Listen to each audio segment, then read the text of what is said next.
Kawawa yung mga saging dito, mga bossing, kinakain ng mga manok. Yung punuan, kung hindi yung dahon, yung punuan, tapos bigla nilang babagsak. Pakita ko sa inyo, meron dito eh.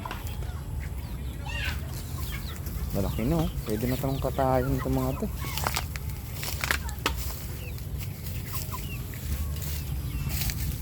Ayan eh.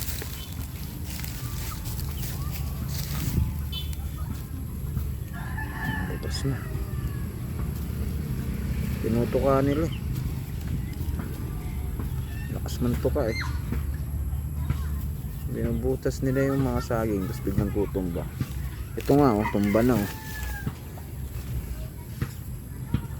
Tumba na. Ay, naka.